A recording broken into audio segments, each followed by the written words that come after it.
नमस्कार, मैं सुखदेव खिलेरी डेफोडिल की ऑनलाइन क्लासेस में आप लोगों का एक बार फिर से स्वागत करता हूं। हम लोग बात कर रहे हैं भारत के भूगोल की, और भारत के भूगोल में हम लोग पढ़ रहे हैं भारत की जलवायु, इंडियन क्लाइमेट। और जलवायु के अंतर्गत हम लोग पढ़ रहे थे भारतीय मॉनसून की उत्पत्ति। भारतीय मॉनसून की उत्पत्ति में प्राचीन और आधुनिक विचारधाराएं हम लोग पढ़ रहे हैं। प्राचीन विचारधाराओं में हम लोगों ने एडमंड हेली और फ्लोन के सिद्धांत पढ़ लिए थे। आधुनिक विचारधाराओं में हम लोगों ने तिब्बत का पठार और भारतीय मॉनसून पढ़ लिया था। इसके बाद में हम लोगों ने जेट स्ट्रीम और भारतीय मॉनसून के बारे में जो है वो पढ़ लिया था। आज का जो हमारा टॉपिक रहेगा वो रहेगा एल नीनो।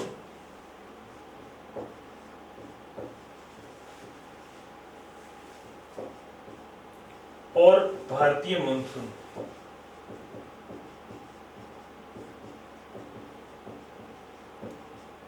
आज हम लोग बात करेंगे एल नीनो के बारे में कि एल नीनो जो है वो क्या होती है और इस का भारतीय मॉनसून पर या भारतीय जलवायु को क्या प्रभाव पड़ता है। तो इसके बारे में हम लोग पढ़ेंगे, भारतीय मॉनसून और एल नीनो का क्या इफेक्ट है। इससे पहले आप लोगों में से जिसने भी डेफोडिल ऑनलाइन क्लासेस चैनल को सब्सक्राइब नहीं किया है, आप चैनल को सब्सक्राइब करें। अगर आप लोगों को वीडियो अच्छा लगे तो वीडियो को लाइक करें, वीडियो को शेयर करें और कमेंट आप लोग जरूर करें। और हाँ, ये जो कॉन्सेप्ट है आपके, ये जो सिद्धांत है जलवायु और मानसून से संबंधित, इनका वीडियो आप लोग पूरा देखें तभी आपको समझ में आएगा, अन्यथा ये जो चीजें हैं वो समझ में नहीं आती, क्योंकि ये जो है वो समझने वाली चीजें हैं, ये सारे सिद्धांत हैं। अगर आप लोगों ने एक बार समझ लिए तो फिर आपको बार बार रटने की जरूरत नहीं पड़ती। ये रटा मारने का कॉन्सेप्ट नहीं है। ये जो टॉपिक है आपका जलवायु से संबंधित जितने भी बातें हैं, जितने वीडियो है, वो सारे आपको समझने पड़ेंगे। तो हम बात करते हैं एल नीनो के बारे में।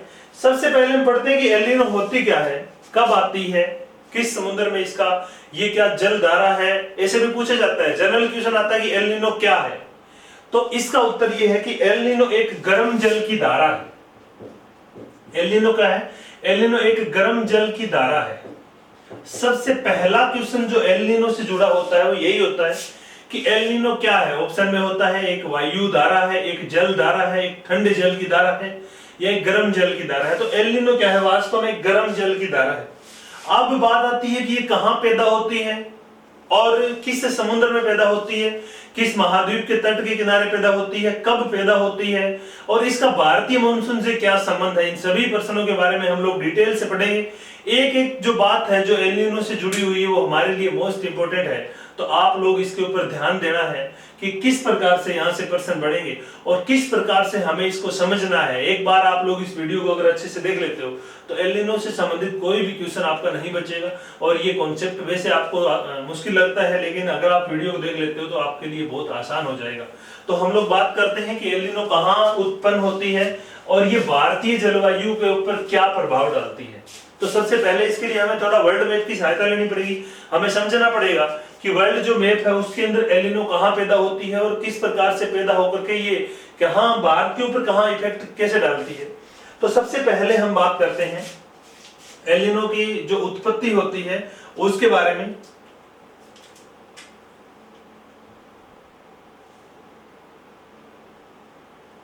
तो जैसे ये दक्षिण अमेरिका महाद्वीप है,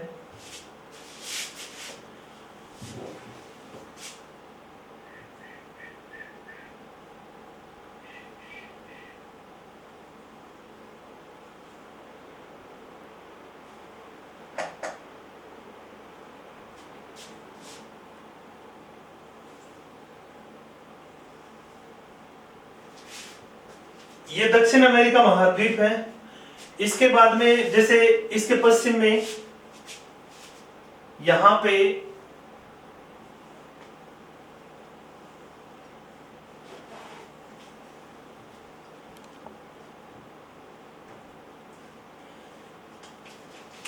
ऑस्ट्रेलिया है,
ये तो जैसे हम स्थलखंड की बात करते हैं, ऑस्ट्रेलिया महाद्वीप है, दक्षिण अमेरिका है, अफ्रीका है, और इधर जैसे भारत आ जाता है।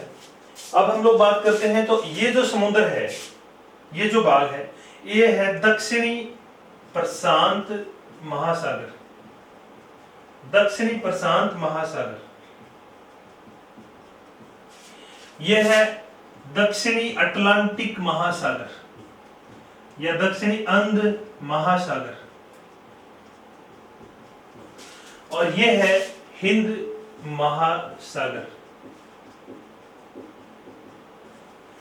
अब हमें यहां पर ये देखना है कि एल नीनो जो है उसका, ये हम लोग वर्ल्ड मैप क्यों बनाते हैं, इसका किस प्रकार से हमें सहायता लेनी है। तो यहां पर आप लोग देखोगे कि एल नीनो जो है ये गर्म जल की धारा होती है और ये दक्षिणी प्रशांत महासागर में पैदा होती है।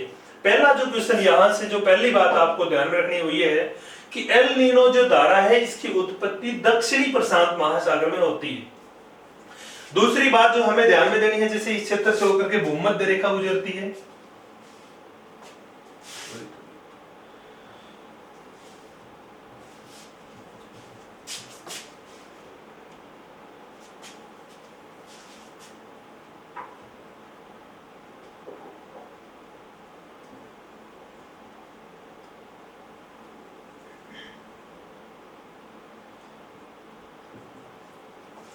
तो जैसे हम लोग बात करते हैं कि जो एल नीनो है ये दक्षिणी प्रशांत महासागर में पैदा होती है। अब दक्षिणी प्रशांत महासागर में दक्षिण अमेरिका जो महाद्वीप है, इस दक्षिणी अमेरिका महाद्वीप का जो पश्चिमी तट है, ये जो तट है, इस तट के सहारे आमतौर पर एक ठंडे जल की धारा बहती है। आमतौर पर क्या है, एक ठंडे जल की धारा बहती है, और वो ठंडे जल की धारा जो है वो 4 से 5 साल, औसतन 4 से 5 साल बाद विस्थापित हो जाती है, और उसके विस्थापन होने से एक गर्म जल की धारा जो है वो पैदा होती है। तो सबसे पहले हम बात करते हैं, जैसे यहां पर एक देश है, इसका नाम है पेरू, और फिर ये जो देश आ जाता है इसका नाम है चिली, दक्षिण अमेरिका में। यहां पर इस प्रकार से एक जल की धारा बहती है,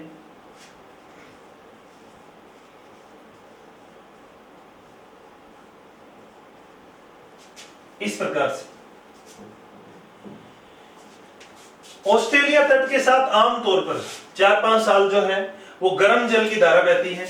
ऑस्ट्रेलिया के पूर्वी तट के साथ यहां पे गर्म जल धारा बहती है, और दक्षिण अमेरिका के पश्चिमी तट के साथ यानी कि पेरू और चिली तटों के साथ यहां पे ठंडे जल की धारा बहती है, ठंडे जल की धारा बहती है, और इसी ठंडे जल की धारा को नाम दिया जाता है पेरू की ठंडे जल की धारा या पेरू की धारा। इसी को कहते हैं हम्बोल्ट की धारा। अलेक्जेंडर वान हम्बोल्ट जर्मनी के भूगोलवेता थे। आधुनिक जो हमारा जो मॉडर्न ज्योग्राफी है, आधुनिक शास्त्रीय भूगोल के जनक थे हम्बोल्ट ने सबसे पहले इस क्षेत्र में एक जल धारा का पता लगाया था, और इसीलिए इसे हम्बोल्ट की धारा भी कहते हैं, और इसी को पेरू की धारा भी बोलते हैं। यह एक ठंडे जल की धारा है जो चिली और पेरू के साथ बहती है, और इसलिए इसको पेरू की धारा बोलते हैं। ये ठंडे जल की धारा बहने के कारण ये जो क्षेत्र है वो क्या है, मरुस्थलीय है। आटाकामा का मरुस्थल यहाँ पर पाया जाता है। लेकिन होता क्या है, अब ये तो बात है नॉर्मली कि साधारणतः दक्षिणी प्रशांत महासागर में, दक्षिणी प्रशांत महासागर के पूर्वी भाग में ठंडे जल की धारा और पश्चिमी भाग में गर्म जल की धारा, अर्थात दक्षिण अमेरिका के पश्चिमी तट पर ठंडे जल की धारा और ऑस्ट्रेलिया के पूर्वी तट पर गर्म जल की धारा बहती है। अब आपको ध्यान रखना कि दुनिया के उन तटों पर यानी कि महाद्वीपों के उन किनारों पर जहां गर्म जल की धाराएं बहती है वहां पर बारिश होती है, और जहां पर ठंडे जल की धाराएं बहती है वहां पर वर्षा नहीं होती, इसलिए वहां पर दुनिया में बड़े बड़े मरुस्थल पाए जाते हैं। तो यहाँ पर जो है वो इस प्रकार से जल की धारा है वो बहती है, जिसके कारण ये क्षेत्र जो है वो वर्षा रहित रहता है, या हम कहें अकाल सूखा रहता है, और इस क्षेत्र में जो है वो ऑस्ट्रेलिया इंडोनेशिया में यहाँ पर बारिश होती है। लेकिन आमतौर पर क्या होता है कि ये जो धारा बहती है इसी प्रकार से ऊपर की ओर, जैसे यहां से धारा जाती है उत्तरी प्रशांत महासागर में, और यहां पर एक विपरीत जल की धारा बहती है, इसको बोलते हैं प्रति विषुवत रेखीय धारा। आमतौर पर क्या होता है कि जैसे दक्षिण गोलार्ध में सूर्य जब दक्षिण गोलार्ध में होता है, जब हमारे यहाँ पर शीत ऋतु होती है दिसंबर, नवंबर, जनवरी के महीनों में, उस टाइम पे जब सूर्य इस क्षेत्र में होता है तो यहाँ पर ज्यादा गर्मी के कारण कुछ वायुमंडलीय दशाओं में, कुछ मौसमी दशाओं में परिवर्तन के कारण ये जो धारा है इसको हम बोलते हैं प्रति विषुवत रेखीय गर्म जल की धारा। ये धारा ज्यादा प्रचंड हो जाती है, इसका प्रभाव ज्यादा हो जाता है और उसके कारण ये जो धारा इस प्रकार से बह रही थी, ये धारा प्रतिस्थापित हो जाती है, या यूं हम कहें कि विस्थापित हो जाती है। और इस धारा के विस्थापित होने के कारण जो है वो इसकी स्थिति क्या हो जाती है, उल्ट हो जाती है, विपरीत हो जाती है और एक और जल की धारा बहने शुरू हो जाती है, जिसके कारण क्या है कि ठंडे जल की धारा के स्थान पर गर्म जल की धारा और गर्म जल वाले स्थान पर ठंडे जल की धारा जो है वो बहने लगती है। अब यहाँ पर उसकी बात हम लोग करते हैं कि आमतौर पर 4 से 5 साल बाद में ये जो धारा है ये प्रतिस्थापित हो जाती है और इसके स्थान पर एक इस प्रकार से जो धारा है वो बहने लगती है, इस प्रकार से।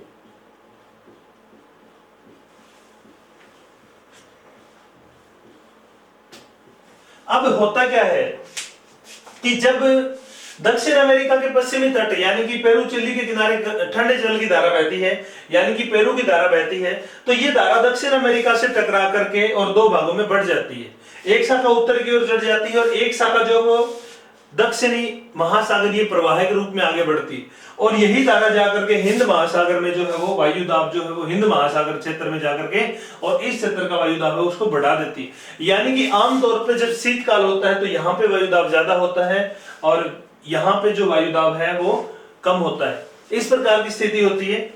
लेकिन हाँ, यहाँ का वायु दाब है वो कम होता है और यहाँ का ज्यादा होता है। लेकिन क्या होता है कि जैसे ही दक्षिण प्रशांत महासागर में धाराओं की स्थिति उल्ट होती है, ये पलट जाती है, तो उसके कारण क्या होता है कि दक्षिण अमेरिका के पश्चिमी तट के साथ साथ जो है वो गर्म जल की धारा बहना शुरू कर देती है और ठंडे जल की धारा है वो खत्म हो जाती है। यानी कि ये जो धारा थी, ये धारा क्या होती है, खत्म हो जाती है और इसकी जगह जो है वो दूसरी धारा आ जाती है जो मैंने लाल रंग से यहाँ पर दिखाई है। ये धारा जो है वो स्थिति इसकी क्या हो जाती है, दिशा इसकी उल्ट हो जाती है। अब इस प्रकार स्थिति होने के कारण क्या है कि पेरू और चिली के साथ गर्म जल की धारा बहने लगती है और यहाँ पे ऑस्ट्रेलिया के साथ ठंडे जल की धारा बहने लगती है। पहले यहाँ पे ठंडी धारा बहती थी, अब यहाँ पे गर्म धारा बहेगी तो इसका मतलब क्या हो जाएगा कि यहाँ पर बारिश होगी। तो ये स्थिति क्या होती है कि पेरू और चिली के जो लोग हैं वो ईसाई धर्म को मानने वाले होते हैं और ईसाई लोगों का दिसंबर के महीने में 25 दिसंबर को त्योहार मनाया जाता है जिसको कहते हैं क्रिसमस। क्रिसमस का त्योहार ईसाई लोग मनाते हैं।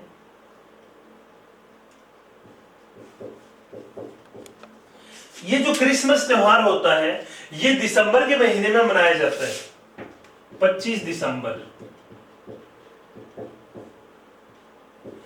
ये त्योहार जो है वो दिसंबर में 25 दिसंबर को जब मनाया जाता है तो ये जो पेरू चिली के ईसाई लोग होते हैं ये 4-5 साल से लगातार अकाल से चपेट में होते हैं, बारिश यहाँ पर नहीं होती। तो ये लोग यीशु मसीह से, यानी कि इनका जो खुदा होता है यीशु मसीह जिसको बोलते हैं सर्वेश्वर, उससे दुआ करते हैं कि हमारे यहाँ पर बारिश हो। और यहाँ पर जो है वो आमतौर पर 4 से 5 साल बाद में जब स्थिति विपरीत होती है तो यहाँ पर भारी बारिश होती है पेरू और चिली में। और जब ये बारिश आती है इस टाइम पे दिसंबर 25 के आसपास, तो यहाँ के लोग जो है वो इस धारा को, ये जो धारा आती है इस धारा को एक नाम देते हैं जिसे बोलते हैं यीशु शिशु। इसका नाम क्या है, यीशु शिशु, या इसको बोलते हैं चाइल्ड यीशु। ये नाम इसको दिया जाता है यीशु शिशु या चाइल्ड यीशु।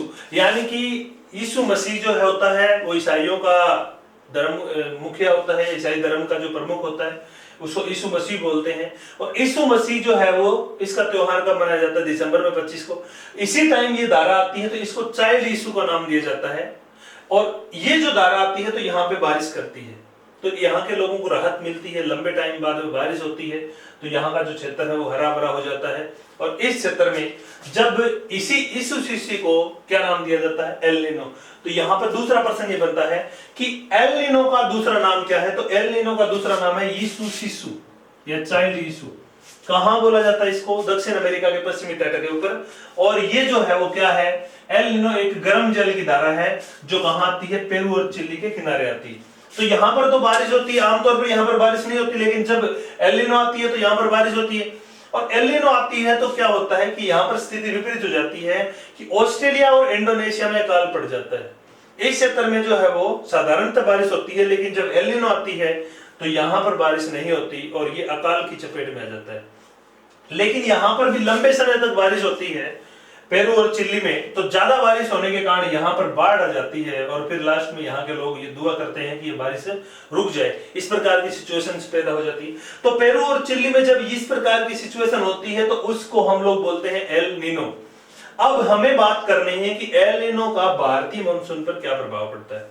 तो मैं दोबारा बता रहा हूं कि दक्षिणी प्रशांत महासागर में पूर्वी तट पर यानी कि दक्षिण अमेरिका के पश्चिमी तट पर आमतौर पर ठंडे जल की धारा बहती है, जिसे हम लोग बोलते हैं पेरू की ठंडी धारा या हम्बोल्ट की धारा। हम्बोल्ट ने इसको खोजा था। इसी धारा जो है वो ऑस्ट्रेलिया तट के साथ बहती है, तो गर्म धारा बहती है। यहां पर बारिश नहीं करती, यहां पर बारिश करती है। तो दक्षिण अमेरिका का पश्चिम तट आमतौर पर सूखा रहता है, यहाँ पे एक मरुस्थल पाया जाता है आटाकामा। लेकिन ऑस्ट्रेलिया का पूर्वी तट है या इंडोनेशिया में यहाँ पर जो है वो लगातार बारिश होती है। इसीलिए ऑस्ट्रेलिया के पूर्वी भाग में यहाँ पर जो है वो मरे डार्लिंग नदी निकलती है और पूर्वी ऑस्ट्रेलिया के इस क्षेत्र में जो है वो डाउन्स घास के मैदान पाए जाते हैं। लेकिन ये क्षेत्र जो है वो सूखा है। लेकिन 4 से 5 साल बाद में जब यहाँ पे सूर्य की स्थिति होती है दक्षिण गोलार्ध में, तो उस टाइम पे गर्मी ज्यादा होने के कारण कुछ वायुमंडलीय दशाओं में परिवर्तन के कारण जो है ये धारा जो है वो उसकी स्थिति उल्ट हो जाती है। और इसकी स्थिति उल्ट होती है तो ये दक्षिण अमेरिका के पश्चिमी तट पर एक गर्म जलधारा बहने लगती है। और इसी को तो है वो क्रिसमस त्योहार के आसपास उत्पन्न होने के कारण यहाँ के ईसाई लोग जो है वो खुशी से एक नाम देते हैं यीशु शिशु। और ये यीशु शिशु के कारण यहाँ पे भारी बारिश होती है और ऑस्ट्रेलिया इंडोनेशिया में अकाल पड़ जाता है। अब ये तो बात होगी एल नीनो के बारे में। अब एल नीनो के बारे में कितने क्वेश्चन बन सकते हैं मैं यहाँ पर आपको बताता हूँ। सबसे पहले एल नीनो एक गर्म जल की धारा है, यानी कि एल नीनो के बारे में पहला प्रश्न यही बन सकता है कि एल नीनो एक गर्म जल की धारा है। दूसरा प्रश्न यहां पर यह बनता है कि एल नीनो दक्षिणी प्रशांत महासागर में उत्पन्न होती है। दक्षिणी प्रशांत महासागर में पैदा होती है। तीसरा प्रश्न यह बनता है कि यह पेरू और चिली के तटों पर बहती है। चौथा प्रश्न यह बनता है कि इसके कारण पेरू और चिली में भारी बारिश होती है और ऑस्ट्रेलिया इंडोनेशिया में अकाल पड़ जाता है। अगली महत्वपूर्ण बात करें तो यह दिसंबर के महीने में उत्पन्न होती है। एल नीनो को दूसरा नाम देते हैं यीशु शिशु। यीशु शिशु इसका दूसरा नाम है। इस प्रकार से बहुत सारे क्वेश्चंस जो है वो इससे रिलेटेड पूछे जाते हैं। अब हमें बात करना है कि एल नीनो का भारतीय मॉनसून पर क्या प्रभाव पड़ता है, नकारात्मक या सकारात्मक। तो एल नीनो का भारतीय मॉनसून पर क्या प्रभाव पड़ता है ये सबसे इंपॉर्टेंट है और हमें यही चीज जाननी है कि भारतीय जलवायु या भारतीय मॉनसून के संबंध में एल नीनो क्या प्रभाव डालती है या इसका क्या रोल है। तो जब हमने बात किया था कि आमतौर पर जब दक्षिणी प्रशांत महासागर में गर्म जल की धारा नहीं है, दक्षिणी प्रशांत महासागर के पूर्वी किनारे पर जब ठंडे जल की धारा बहती है, यानी कि ये धारा जब इस प्रकार से बहती है तो ये दक्षिण अमेरिका तट से टकरा करके दो भागों में बढ़ जाती है। ये जो ठंडे जल की धारा बहती है, आमतौर पर बात करें तो ये यहां पर जब दक्षिण अमेरिका के इस तट से टकराती है तो इसकी दो शाखाएं हो जाती है और इसकी दो शाखाएं होकर के क्या है, एक शाखा आगे की ओर बढ़ जाती है। इसे हम बोलते हैं दक्षिणी महासागरीय प्रवाह। दक्षिणी महासागरीय जो प्रवाह है इसके रूप में आगे बढ़ जाती है और ये आगे बढ़ती है तो जाकर के क्या करती है कि हिंद महासागर में जो है वो वायु दाब को बढ़ाती है। अब जल धारा हो चाहे हवा हो, ये उच्च वायु दाब से निम्न दाब की ओर बहती है। तो इसका मतलब क्या होता है कि जब दिसंबर के महीने में, यानी कि जब शीत ऋतु में इस क्षेत्र का वायु दाब ज्यादा होता है, अब यहाँ पे ठंडी धारा बह रही है तो इसका मतलब तापमान कम है तो वायु दाब ज्यादा है। यहाँ का वायु दाब ज्यादा है और इस साइड में जा रही है, इसका मतलब यहाँ का वायु दाब क्या है, कम है। तो हिंद महासागर में वायु दाब कम होता है और दक्षिणी प्रशांत महासागर के पूर्वी भाग का वायु दाब अगर ज्यादा होता है तो इस प्रकार से हवा बहती है। और इस प्रकार से हवा बहती है तो इस क्षेत्र में लगातार हवा बहने के कारण जो है वो दिसंबर के महीने में या ठंड में जब शीतकाल में ज्यादा बहती है तो धीरे धीरे यहाँ पर उच्च वायु दाब बढ़ना शुरू हो जाता है। और यही उच्च वायुदाब जो है वो भारतीय मानसून जब पैदा होती है जुलाई जून में, जब भारतीय मानसून पवन जून जुलाई में आती है तो वो जो है उसको गति प्रदान करता है। यानी कि ये जो दक्षिणी महासागरीय प्रवाह है वो इस क्षेत्र में आकर के हिंद महासागर में वायुदाब को बढ़ाता है और हिंद महासागर से जो भारतीय मानसून पवनें आगे बढ़ेगी उनको यह गति प्रदान करता है इस प्रकार से। तो हिंद महासागर का वायुदाब अगर निम्न रहेगा शीतकाल में और प्रशांत का अगर उच्च रहेगा तो भारतीय मानसून अच्छी आती है, यानी कि भारतीय मानसून पर सकारात्मक प्रभाव पड़ता है। कब? जब इस प्रकार की सिचुएशन हो कि यहां का वायुदाब ज्यादा हो, यानी कि एल नीनो अगर नहीं आती है तो भारतीय मानसून अच्छी होती है, भारतीय मानसून समय पर पहुंचता है और ज्यादा बारिश करता है। लेकिन अगर स्थिति उल्ट हो जाए, एल नीनो आ गई, तो एल नीनो आने के बाद में क्या होता है कि यहाँ पे गर्म जल की धारा बहने लग जाती है और यहाँ पर गर्म जल की धारा बहने के कारण इस क्षेत्र का वायुदाब जो है वो कम हो जाता है और ये जो क्षेत्र में ये जो धारा जा रही थी, ये धारा का प्रवाह जो है वो बंद हो जाता है, दक्षिणी महासागरीय प्रवाह जो है वो खत्म हो जाता है और इसके कारण क्या होता है कि हिंद महासागर का वायुदाब जो है वो उच्च हो जाता है और प्रशांत महासागर के इस भाग का वायुदाब निम्न हो जाता है। इसके कारण भारतीय मानसून पर आने वाले समय में नेगेटिव इफेक्ट पड़ता है, यानी कि नकारात्मक प्रभाव डालता है और भारतीय मानसून जो है वो कई बार तो 40% तक भी कमजोर हो जाती है। तो एल नीनो जब आती है तो भारतीय मानसून पर नकारात्मक प्रभाव डालती है। तो सबसे इंपॉर्टेंट क्या है, एल नीनो का भारतीय मानसून पर नकारात्मक प्रभाव पड़ता है।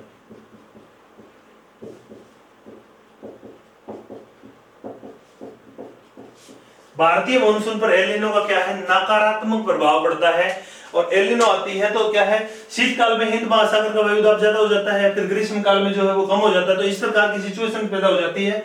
तो हिंद महासागर से उठने वाली भारतीय मानसून पवनें जो है वो क्या हो जाती है, कमजोर हो जाती है और उसके कारण भारतीय मानसून जो है वो जून जुलाई के महीने में जो मानसून आना होता है वो टाइम पर नहीं आ पाता, देरी से आता है, कम वर्षा करता है और खास करके उत्तर पश्चिमी जो भारत है वो क्या है, सूखे की चपेट में आ जाता है, वर्षा यहाँ पर क्या होती है, कम होती है। तो एल नीनो भारतीय मानसून के लिए क्या करती है, नेगेटिव प्रभाव इफेक्ट डालती है या नकारात्मक प्रभाव डालती है, क्योंकि ये जो धारा है वो इस क्षेत्र में नहीं पहुंच पाती। लेकिन एल नीनो अगर नहीं आती है तो ये धारा बहती है और उसके कारण क्या है, भारतीय मानसून में बारिश अच्छी होती है। इस बार 2020 में अब हम अगर बात करें तो मानसून समय से पहले चल रहा है, इसका मतलब एल नीनो नहीं आया है, इसका मतलब ये जो धारा का प्रवाह है वो नहीं है, यानी कि दक्षिणी प्रशांत महासागर में नॉर्मल सिचुएशन है, इस प्रकार से जो धारा है वो इस प्रकार से बह रही है, एल नीनो का आगमन नहीं हुआ है। भारतीय मौसम विज्ञान जो है या इंटरनेशनल मेट्रोलॉजिकल जो है विभाग, वो सारे के सारे जो है वो 6 महीने पहले ये बात बताते हैं। तो दिसंबर में इस क्षेत्र के अंदर जल धारा विपरीत बहना शुरू कर देती है तो भारतीय मौसम विभाग ये चेतावनी दे देता है कि इस बार दक्षिणी प्रशांत महासागर में एल नीनो की उत्पत्ति होने के कारण भारतीय मानसून कमजोर होगा और किसान जो है वो फसलों की बुआई इसी प्रकार से ध्यान में रख करके करें। लेकिन जिस साल दिसंबर में यहाँ पर एल नीनो नहीं आता, उस साल भारतीय मौसम विज्ञान विभाग पहले ही बता देता है कि इस बार एल नीनो का प्रभाव नहीं है और भारतीय मानसून जो है वो पर्याप्त होगी, समय पर होगी, अच्छी बारिश होगी। जैसा इस बार अनुमान है कि इस बार अच्छी बारिश होगी, मानसून जो है वो सामान्य से अधिक रहेगा और टाइम पर रहेगा, ऐसा अनुमान है। और लगभग आजकल के जो अनुमान है वो टेक्नोलॉजी पर आधारित होते हैं और लगभग सटीक होते हैं। तो ये जो है वो एल नीनो का प्रभाव इस प्रकार से पड़ता है कि एल नीनो जो है वो भारतीय मानसून के ऊपर नकारात्मक प्रभाव डालती है। अब ये तो बात होगी एल नीनो की, एक होती है ला नीनो। एल नीनो और ला नीनो दो होती है ये, ला नीनो।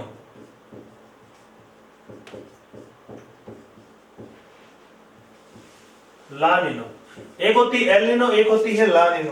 एल नीनो की छोटी बहन माना जाता है ला नीनो को, यानी कि जब एल नीनो आती है तो इसको इस सिचुएशन को जो लाल कलर से मैंने दिखाया इस प्रकार से जल धारा बहती है, दक्षिण अमेरिका के पश्चिमी तट पर गर्म और ऑस्ट्रेलिया के पूर्वी तट पर ठंडे जल की धारा बहती। लेकिन जब ये धारा विस्थापित हो जाती है, जैसे ही सीजन खत्म होता है, गर्मी का दौर समाप्त होता है, उसके बाद में धीरे धीरे जो है वो स्थिति सामान्य हो जाती है और दक्षिणी प्रशांत महासागर में जो जल धारा है वो वापिस इस प्रकार से बहने लग जाती है। यानी कि एल नीनो जब प्रतिस्थापित हो जाती है, एल नीनो का प्रभाव समाप्त हो जाता है, तो उस स्थिति को ला नीनो बोलते हैं।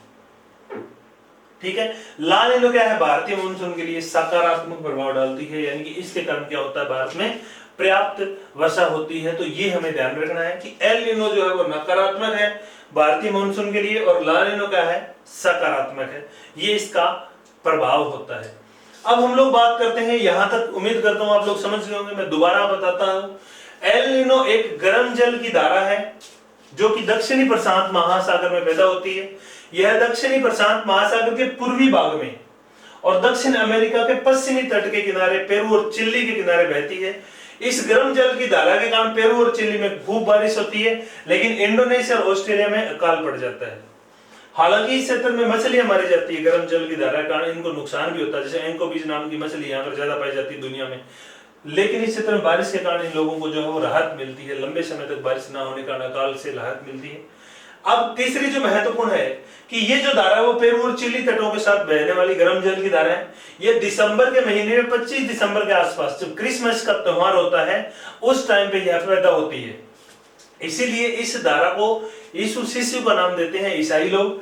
और यह जो धारा है इसका भारतीय मानसून के ऊपर नकारात्मक प्रभाव पड़ता है। कई बार भारतीय मानसून इतनी कमजोर कर देता है कि लगभग 40% तक मानसून वर्षा कम होती है, इतना प्रभाव ये डालता है। तो ये तो बात होगी एल नीनो के प्रभाव की कि किस प्रकार से यह भारतीय मानसून को प्रभावित करता है। तो ये आपको ध्यान रखना है कि एल नीनो का भारतीय हिंद महासागर से जो संबंध है वो डायरेक्ट नहीं है, इनडायरेक्ट इफेक्ट पड़ता है। यह प्रशांत महासागर में पैदा होती है, लेकिन इसका प्रभाव जो है वो कहां पड़ता है? हिंद महासागर में पड़ता है। तो इस प्रकार हमें ध्यान रखना है। अब दूसरी बात, एक और चीज जो यहां पर जो मैं आपको बताना चाहूंगा वो है दक्षिणी दोलन। एल नीनो के साथ साथ एक नाम और जो जुड़ता है वो जुड़ता है दक्षिणी दोलन।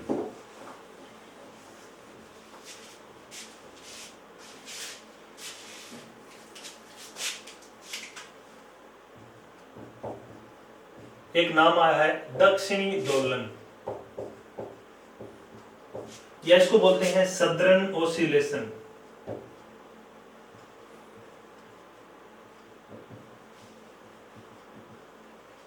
इसी को बोलते हैं वाकर सर्कुलेशन या वाकर परिसंचरण। इसका जो है वो लगाव होता है एक दूसरे से। एक होता है दक्षिणी दोलन या सदर्न ओसिलेशन या वाकर सर्कुलेशन, वाकर परिसंचरण। ये जो वाकर महोदय थे ये भारतीय मौसम विज्ञान विभाग के पहले महानिदेशक थे और इन्होंने ही सबसे पहले सन 1924 में दक्षिणी दोलन शब्द का प्रयोग किया था। दक्षिणी दोलन जो शब्द है सदर्न ओसिलेशन, इस शब्द का सबसे पहले प्रयोग किया था गिलबर्ट वाकर ने। पूरा नाम था इनका सर गिलबर्ट वाकर। और गिलबर्ट जो वाकर थे ये 1924 में भारतीय मौसम विज्ञान विभाग के पहले महानिदेशक थे, डायरेक्टर थे। अब ये होता क्या है वाकर सर्कुलेशन या वाकर परिसंचरण क्या होता है या सदर्न ओसिलेशन क्या होता है, हम इसकी बात करते हैं। तो ये कहा जाता है कि शीतकाल में अगर प्रशांत महासागर का वायुदाब उच्च होता है, अब यहां तक हमें देखना है कि ये क्या कहना चाहता है। ये प्रशांत महासागर है, दक्षिणी प्रशांत महासागर।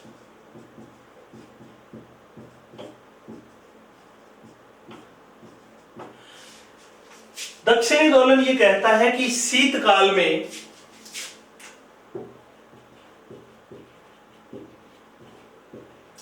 दक्षिणी प्रशांत महासागर में अगर वायुदाब उच्च है, अगर वायुदाब उच्च है, हाई प्रेशर है, तो हिंद महासागर में, यहां ये हिंद महासागर है,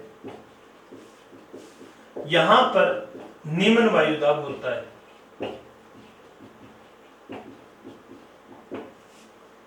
लो प्रेशर होता है। समझने वाली बात है। कहां, कब? शीतकाल में। प्रशांत महासागर में अगर वायुदाब उच्च है तो इसी टाइम पे हिंद महासागर का वायुदाब निम्न होता है। और अगर ऐसा होता है तो इसे हम बोलते हैं सकारात्मक दक्षिणी दोलन या सकारात्मक वाकर सर्कुलेशन। यानी कि अगर शीतकाल में भारत में सर्दी पड़ती है दिसंबर में, उस टाइम पे अगर दक्षिणी प्रशांत महासागर का वायुदाब उच्च है और हिंद महासागर का वायुदाब निम्न रहेगा, यानी कि विपरीत संबंध होता है। अगर यहाँ पर उच्च वायुदाब है तो यहाँ पर निम्न होगा, क्योंकि इनका आपस में सर्कुलेशन होता है, दोलन होता है पानी का, एक उच्च वायुदाब से निम्न वायुदाब की ओर पानी बहता है। तो यहां पर अगर उच्च वायुदाब है तो हिंद महासागर में वायुदाब निम्न होगा। अगर ऐसी स्थिति होती है तो वो भारतीय मानसून के लिए सकारात्मक है। यानी कि इसका मतलब है कि अगर दिसंबर में या शीतकाल में यहां पर निम्न वायुदाब है तो भारतीय मानसून अच्छा आएगा। तो इसको बोलते हैं सकारात्मक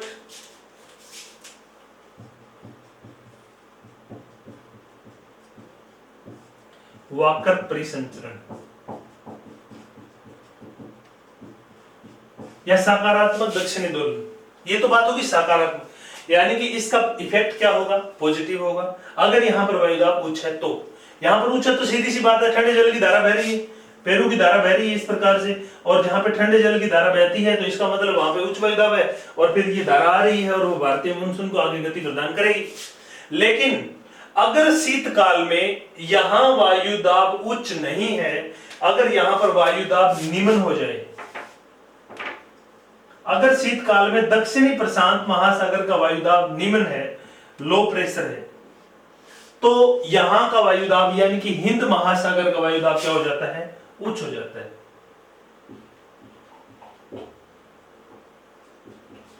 अगर प्रशांत महासागर का वायुदाब निम्न हो जाता है तो इसका मतलब क्या होता है? फिर ये धारा बहना शुरू कर देती है। यानी कि अगर यहां पर निम्न वायुदाब हुआ है, इसका मतलब एल नीनो आ गई। दक्षिणी प्रशांत महासागर में वायुदाब निम्न होने का कारण है एल नीनो। जैसे यहां पर निम्न वायुदाब होता है तो हिंद महासागर का वायुदाब उच्च हो जाता है, और अगर हिंद महासागर का वायुदाब उच्च हो जाता है तो उस सिचुएशन के अंदर जो नकारात्मक प्रभाव हो पड़ता है, नकारात्मक परिसंचरण हम लोग इसको कह सकते हैं। क्योंकि फिर क्या होगा, अगर यहां पर निम्न वायुदाब हो गया और हिंद महासागर का वायुदाब उच्च हो गया तो उस सिचुएशन में भारतीय मानसून कमजोर हो जाता है और भारतीय जो वर्षा है वो क्या होती है? कमजोर होती है, भारत में कम वर्षा होती है। ऐसा तब होता है जब एल नीनो आ जाती है। एल नीनो आ जाती है तो प्रशांत महासागर वायुदाब निम्न हो जाता है और हिंद महासागर का वायुदाब उच्च हो जाता है, और उस सिचुएशन में भारतीय मानसून जो है वो नकारात्मक इफेक्ट झेलती है, नकारात्मक प्रभाव इस पर पड़ता है। इसी को बोलते हैं हम लोग दक्षिणी दोलन।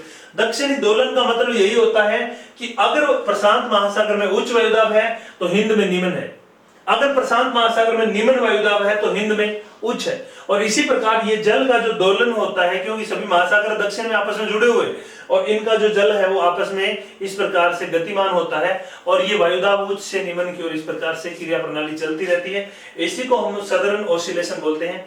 और सबसे पहले 1924 में सर गिलबर्ट वाकर ने यह दक्षिणी दोलन नाम दिया था, इसलिए इसे वाकर परिसंचरण के नाम से भी जाना जाता है। और इन दोनों प्रक्रियाओं को, एल नीनो और सदर्न ऑसिलेशन को संयुक्त रूप से एक नाम दिया जाता है ENSO। ENSO यानी कि एल नीनो सदर्न ऑसिलेशन।